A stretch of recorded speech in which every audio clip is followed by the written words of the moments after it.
How to be black. What is the nene?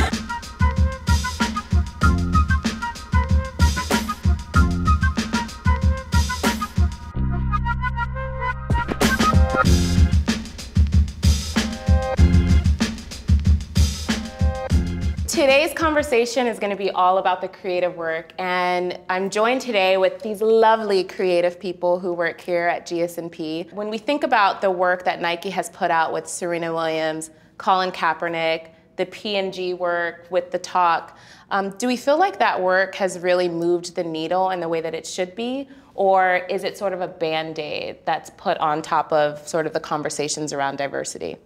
I think it's a PR thing. I don't think it's a thing that they actually want to lead, you know, in terms of like, oh, this is what we stand for, whatever.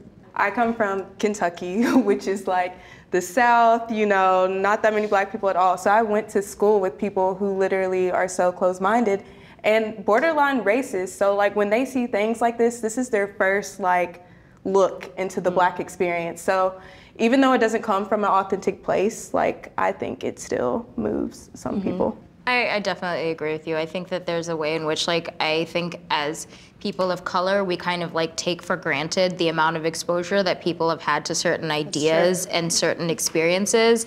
And like, yes, the talk, I don't actually know where it ran at all, but like, even if you think about like, oh, it was on Ad Week, if that's the case, then like lots of advertising people saw it, and they're the people who make work. So that's a good point. Like, even if it affected our just our community like, of advertising professionals. Right, that's a large section of people who then will like go on to influence other things. Yeah, I think I just worry about, does it reinforce some stereotypes, or you know, is it representing the whole black experience? Because as we know, you know, you're from the islands, you're not African American, you know, you weren't born as an African American. So I think even that in itself is an education moment where we're not all monolithic, we're not all the same. So the experiences of black people are very different. How do we, I think, hold on to sort of like within the agency? I mean, I imagine like as a comm strategist, as a creative, as an editor, are there times where we've wanted to create something that tells a black experience and we've gotten either pushback or confusion? And how do you sort of push through that to let people know, like, no, this is right for the audience, this is the right thing to do, this does tell the black experience? Have you guys ever come up with those kind of challenges? Ronnie and I have behind closed doors, like you're presenting to your white, you know, creative leads, and you're trying to sell them on something that they've never seen before. And it's very hard to kind of bring that to life because they're just like, they're asking so many questions. I'm like, just trust me. Like, just all I want you to do is trust me. And I think it's so hard to kind of get that if someone's not coming from the same space. So we have to kind of like have to go in like fully armed when our counterparts can come in with like their quirky ideas. And we can be quirky too, and we want to be quirky, but our quirky ideas don't always get through because they may look at us a certain way, like, oh, y'all gonna bring the cool ideas, y'all gonna bring the black ideas. It's not about like being black, and black can't be funny. Like, well, it's gotta be bites. It's gotta be bite-sized. So stuff like that they already understand and see already out in the world. And when, you know, so much of our media that black people are in, you know, is stereotypical, that, you know, that has us gang affiliated, or has us talking a certain way, or has us at a certain income level. You know, that is the perception, but when you're trying to get out of that, like that's where you're gonna find that pushback. I feel like it's all about like familiarity, right? Like to your point of like, you know, black folks are portrayed on TV in like 4 different things, and that's what the thing is, you're that, right? I can't tell you how many ideas I've been in a room, how many times I've been in a room, it's like a fucking Drake idea. Like, I get it, guys. You know, like that just, you know, like that's just like, we get it, Drake's popular.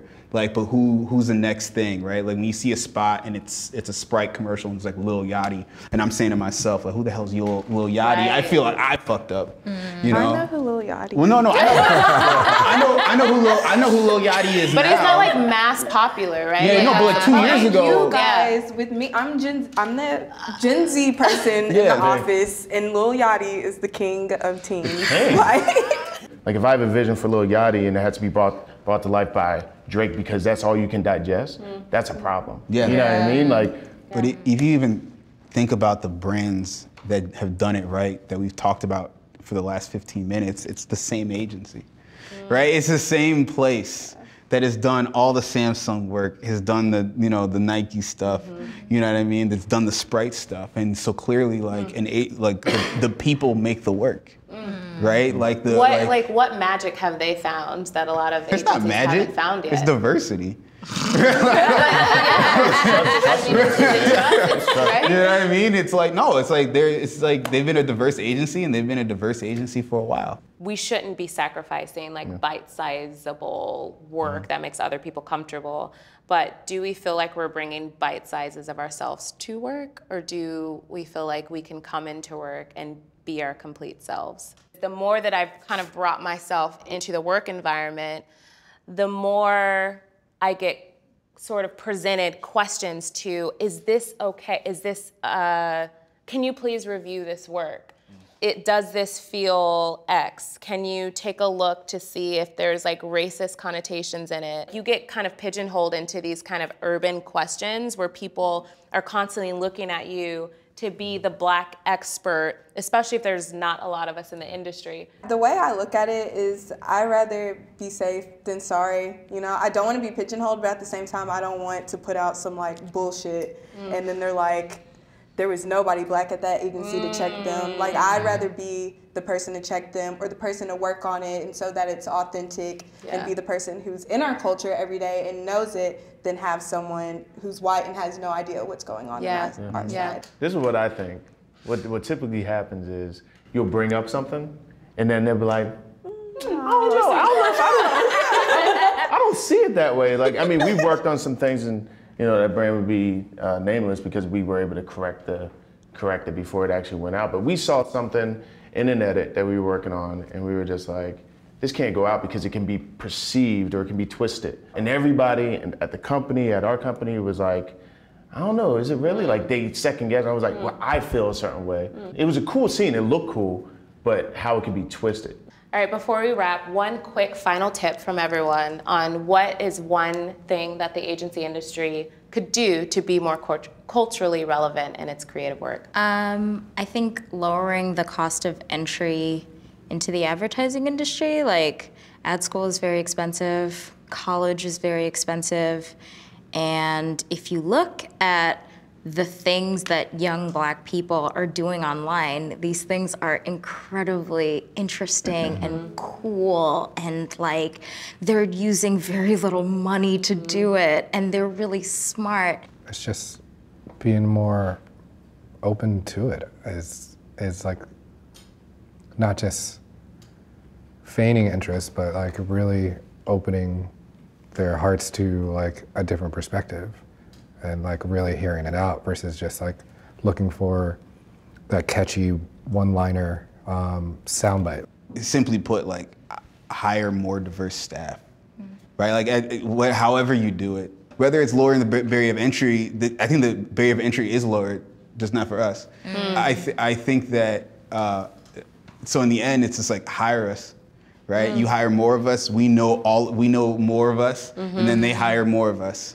I think mine would be to be unafraid to step outside of the comfort zone. So that's the comfort zone of how you hire, where you recruit from. But also we live in the agency's in San Francisco. Right across the bridge is a ton of Black people and a ton of Black spaces that if you are just being curious about what other cultures have going on, go to those places, go visit it. Go to First Friday, there's a ton of Black people there. Go to a reggae club. It might feel uncomfortable because you might be the only non-person of color there. But that's how we feel every day. But that's how we feel every day.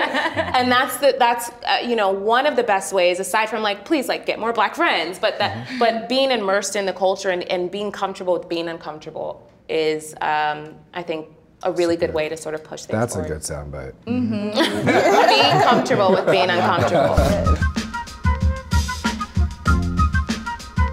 You've been told you're aggressive? Oh my God, yeah. I think you're hilarious. One.